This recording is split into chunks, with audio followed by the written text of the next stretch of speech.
Dear Committee, I have no financial conflicts of interest to disclose. Previously, I have reviewed the latest statistics of tinnitus with the Johnson & Johnson trial data as seen on the slide. While my main goal is simply to encourage early and appropriate treatment for this rare event and support continued COVID vaccination, I have also encouraged investigations into this matter because I have hoped that there would eventually be study into the process that results in this condition. Why? Because in early January, I got my first shot from a different vaccine, and yes, a different platform, Moderna. 2 to 3 weeks later, I developed tinnitus on the right side. I then received a second dose in early February. As with what happens to many who develop tinnitus after dose 1, I then worsened. The tone became louder, and I developed near constant headaches, right side facial pressure, numbness, paresthesia. A few days after my second dose, my wife then received her first dose of Moderna. By early March, my wife received a second dose, but then she too developed tinnitus about a week later as well.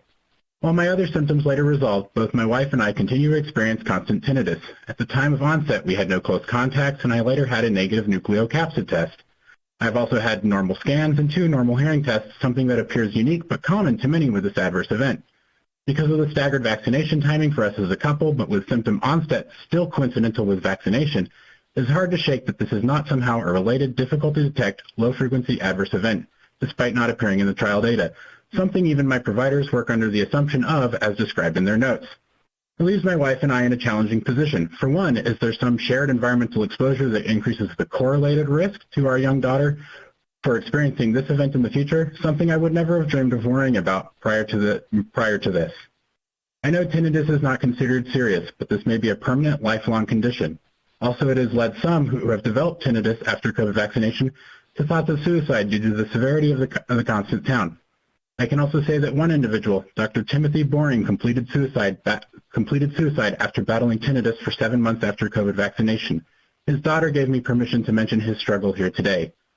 As I have mentioned in other comments, severity needs to be considered when determining a background rate of tinnitus to compare against.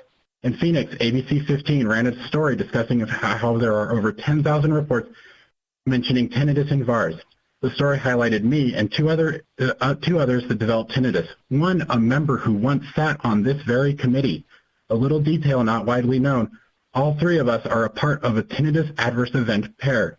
I know of many other tinnitus pairs not in the story as well. Another unique curiosity that's gone unstudied.